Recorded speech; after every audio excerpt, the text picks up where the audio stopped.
네, 에비던스 계속 하겠습니다. 지금부터 하는 내용이 좀 어려워요. 임피치먼트, 그다음에 이제 그 다음 시간 할 히어세이가 이제 어렵고 대신 중요하니까 여러분 이제 넥스트젠이라고 이제 많이 이제 걱정들 하시는데 사실 넥스트젠도 그 내용은 이제 어떻게 보면 우리가 이제 실체법 같은 내용은 절차법도 마찬가지죠. 우리 과목 공부하는 내용은 크게 다르지 않다. 다만 이제 그 형식만 뭐 이제 MBA가 이제 어떻게 될 거냐 이제 그 형식만 좀 바뀌는 거고 그 기본적인 내용은 이제 어떻게 보면 큰 차이가 없을 거라고 생각이 되거든요. 그렇기 때문에 여러분들 기본에 좀 충실한 강의를 했으면 좋겠습니다. 특히 에비던스 같은 경우에는 워낙 중요하기 때문에 아무리 이제 시험 유형이 이제 변화가 있어도 에비던스는 특히 이제 반드시 나올 수밖에 없는 분야인 것 같아요. 그래서 이제 그 형태가 어떻게 되든 에비던스는 중요하니까 여러분 꼭 열심히 공부하시기 바랍니다. 자, 이제 오늘 시간은 이제 임피치먼트 메소드인데요. 여러분 임피치먼트가 뭐예요?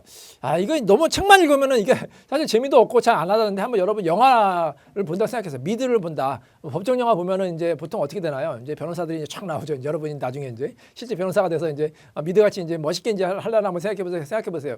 자, 미국에서는 중요한 게 이제 증인 신문이거든요. 우리나라에서는 사실 증인 신문은 물론 하기는 합니다만 그렇게 중요한 것 같지는 않아요. 더 중요한 거는 사실 뭐 서증이라든지 뭐 증거, 물증 이런 게 이제 중요한데 미국은 굉장히 물론 서증이나 물증도 중요하지만 이 증인신문은 굉장히 중요한 것 같아요. 여러분 그래서 미드라든지 영화 보면은 이 증인신문 할 때 변호사들이 치열하게 이제 막 다투는 경우 봤잖아요. 그래서 증인신문에 따라서 뭐 재판의 성패가 바뀌기도 하고 그렇잖아요. 그만큼 이제 증인신문이 아주 중요합니다. 자, 임피치도 마찬가지. 이게 이제 그 에비던스에서 미국 법에서 에비던스는 상당히 이제 증인신문과 관련된 거다 이렇게 보시면 되겠어요. 자, 증인이 나오는데 예를 들어서 뭐 제가 이제 어떤 뭐 사건을 민사 사건이라든지 뭐 제가 이제 가사 전문이니까 뭐 가사 사건에서는 증인 신문 많이 안 하는데 뭐 생각해 볼게요. 자, 예를 들어서 뭐 이혼 사건도 증인 신문은 안 하지만 이제 가끔 하는 경우 예전에도 이혼 사건에 증인 신문을 했던 기억이 나요. 자, 예를 들어서 우리 측 뭐 예를 들어서 뭐 우리가 이제 아내 측이다. 그러면 예를 들어서 뭐 가정 폭력으로 이제 싸운다고 했을 때 뭐 가정 폭력을 이제 뭐 입증을 해야 될 거 아닙니까? 이제 뭐 진단서라든지 이런 게 보면 그게 다 물증이죠. 아니면 뭐 서증도 되는데 그런 게 없어요. 그러면 어떻게 해야 돼요?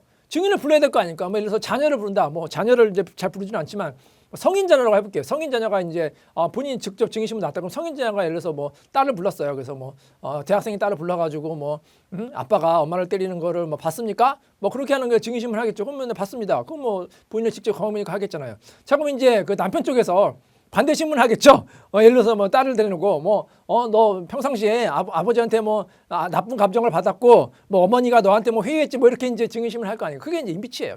즉 그 상대방 증인을 탄핵을 하는 거다. 신빙성을 깎아내리는 거예요. 우리 측 증인이 아니라 상대방 증인을 반대 신문에서 그 사람의 신빙성을 깎아내리는 거다. 왜 깎아내려요? 저 증인 말 믿지 마세요. 그 다이렉트 이제 보통 다이렉트 이기제미네이션, 크로스 이기제미네이션 직접 신문에서 저 증인이 말한 거를 믿지 마세요. 왜? 이 증인은 어떤 뭐 바이어스가 있다든지 편견이 있다든지 아니면 뭐 거짓말을 많이 한 사람입니다. 그럼 믿지 마세요. 그런 게 이제 임피치예요. 이렇게 생각하면 좀 쉽게 이제 이해가 된다 이렇게 보시면 되겠습니다. 자, 자세한 내용도 여러분 이제 보시면 되는데 좀 그렇게 큰 이제 그림을 보면서 이렇게 하면 이제 그렇구나 그렇게 보시면 되겠습니다. 자, 그래서 임피치먼트 메소드가 크게 이제 크로스 이기제미네이션과 그다음에 익스트린지 에비던스 이것도 이제 어려운데요. 그건 여러분 인스트린직과 이스트린직은 차이 나시죠? 인트린직은 뭐예요? 증인이 직접 말로 하는 걸 인트린직 에비던스라고 하고 그다음에 익스트린직은 뭐냐면 증인이 직접 얘기하는 게 아니라 외부적인 증거. 익스트린직이 외부적이라는 뜻이잖아요. 외부적인 증거를 제출한다는 거. 뭘 제출한 게 있어요? 예를 들어서 뭐 서증이라든지 물증이라든지 그런 외부적인 증거를 제출한 것을 익스트린직 에비던스다. 이렇게 보시면 되겠습니다. 자, 이것도 이제 까다로우니까 여러분 한번 잘 보시기 바랍니다. 근데 너무 이것 때문에 고민하지 마시고 큰 그림을 그리고 한번 세부적인 내용을 보시면 더 이해가 쉬울 거예요. 자, 그래서 그러면 탄핵의 방법이 또 뭐가 있느냐? 레피테이션과 오피니언. 그다음에 이제 스피시픽 인스턴스 오브 컨덕트가 있다. 레피테이션은 뭐예요? 평판.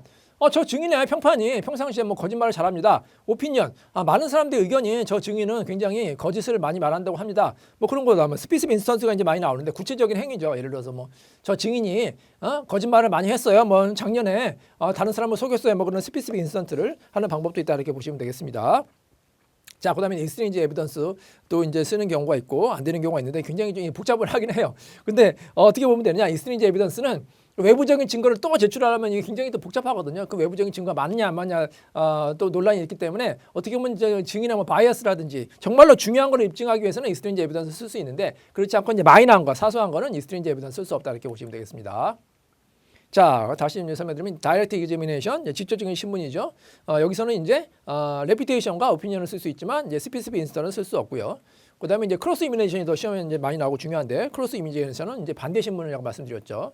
우리 측 증인이 아니라 이제 상대방 측 보통 증인이 되는데 그 사람이 이제 증언의 신빙성을 탄핵하는 절차가 보통 이제 크로스 이미네이션이다. 거기서 이제 뭐 바이어스라든지 인트레스트, 모티브, 파셜러티. 그래서 그 사람이 예를 들어서 뭐 바이어스라는 건 뭘까요? 어떤 뭐 편견이 있고 편향적이다. 뭐 예를 들어서 뭐 아까 뭐 이혼 사건을 하면은 보통 딸이 엄마 편이고 아빠랑은 굉장히 사이가 안 좋았다. 뭐 이런 게 있을 수가 있고 아니면 뭐 그래서 엄마가 이제 뭐 반대로 이렇게 아빠가 이제 뭐 이렇게 이혼 사건을 하다 보면은 분명히 이제 아내가 피해자인 것 같은데 간혹 이제 자녀들이 아빠 편을 들어가지고 아니 우리 아빠 잘못한 게 없습니다. 우리 엄마가 잘못해서 이렇게 이제 증언하는 경우가 있거든요. 내가 왜 그러냐 봤더니 아빠가 이제 회유하는 경우가 있어. 이래서 뭐 내가 나한테 유리하게 증언하면 너한테 뭐 집 사줄게, 돈 줄게, 아니면 뭐 이렇게 회사 사장 자리 줄게, 뭐 이렇게 회유하는 경우가 가끔 있어요. 그런 모티브라든지 뭐 파셜러티 이런 거가 만약에 입증되면 그런 거는 이제 당연히 익스트린지 에비던스. 예를 들어서 뭐 아버지가 자녀한테 뭐 돈을 줬다고 뭐 입금증이 있을 거 아닙니까? 그런 이제 외부적인 서류를 쓸 수 있다. 이렇게 이제 여러분 이제 한번 주위에서 이런 일이 있구나 이렇게 생각하면 공부하면서 재미있게 공부하고 이해하기 쉬울 거니까 한번 생각해 보시기 바랍니다.